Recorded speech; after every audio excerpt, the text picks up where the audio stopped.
sejarah Bani Israel ketika mereka itu dijajah oleh Fir'aun di Mesir. Mereka memohon pertolongan Allah. Allah mengutus seorang nabi, Nabi Musa alaihissalam, dan kemudian mereka dibebaskan dari penjajahan Mesir. Setelah mereka dibebaskan dari Mesir, mereka dibawa menyeberang dan hidup sebagai orang merdeka.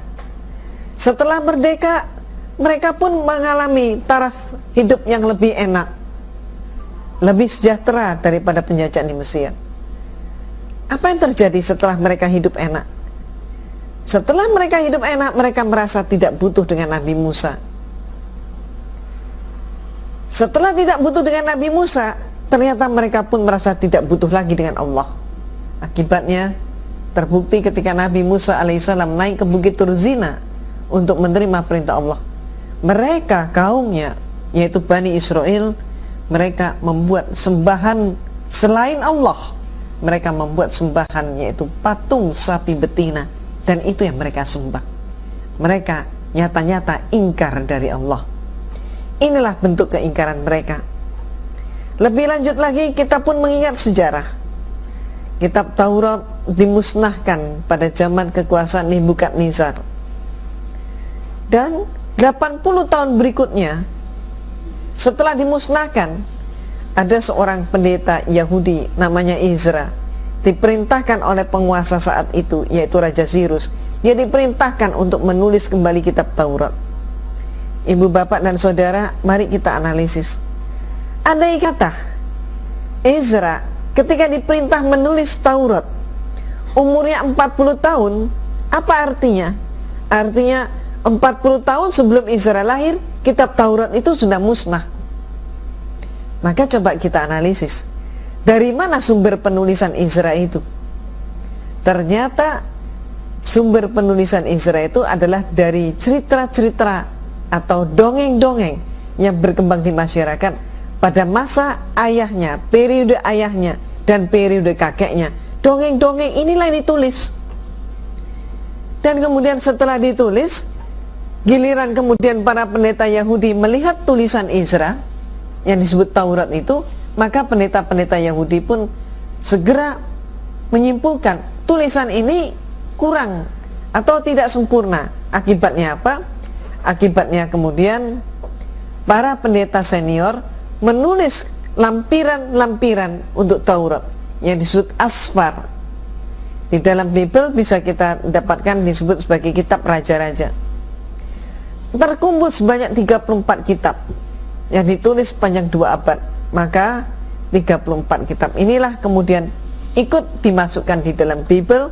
Jadi dimasukkan karangan Ezra, kemudian ditambah lagi dengan 34 kitab, 34 surat karangan para pendeta, dan ini kemudian masuk di dalam Bible yang disebut sebagai kitab suci. Ibu, bapak, dan saudara yang dirahmati Allah, itulah keingkaran-keingkaran seperti itulah maka turun kitab berikutnya, yaitu Zabur. Saya, kalau diinginkan, saya hanya butuh waktu 2 menit untuk menyatakan, untuk membuktikan bahwa menurut Bible sendiri, kitab Taurat yang ditulis di dalam Bible ternyata bukan firman Allah kepada Nabi Musa. Informasi itu saya dapat dari Bible sendiri. Bagaimana membuktikannya? Mari kita lihat bersama di dalam Bible, yaitu kitab Ulangan pasal 34 ayat 5 sampai dengan ayat 8. Ayatnya sebagai berikut. Lalu matilah Musa, hamba Tuhan itu, di sana di tanah Moab sesuai dengan firman Tuhan, dan dikuburkannyalah dia di suatu lembah di tanah Moab di tentangan Bet Peor, dan tidak ada orang yang tahu kuburnya sampai hari ini. Musa berumur 120 tahun ketika ia mati. Matanya belum kabur dan kekuatannya belum hilang. Orang Israel menangisi Musa di dataran Moab 30 hari lamanya. Maka berakhirlah hari-hari tangis perkabungan atas Musa itu. Pertanyaan saya, siapa yang menulis kitab ini? Musa atau orang lain? Orang lain. Mengapa disebutkan orang lain? Mengapa dijawab orang lain? Karena benar sekali, karena di sini dikatakan Musa berumur 120 tahun ketika ia mati. Bagaimana mungkin orang yang sudah mati masih bisa berbicara, dan bagaimana mungkin orang yang mati masih menulis? Maka hanya dalam waktu 2 menit saya mampu membuktikan bahwa menurut Bible sendiri, kitab Taurat yang ada di dalam Bible ini bukan firman Allah kepada Nabi Musa alaihissalam. Pertanyaan lagi, samakah semua agama? Samakah antara Bible dengan Al-Quran? Ternyata tidak sama.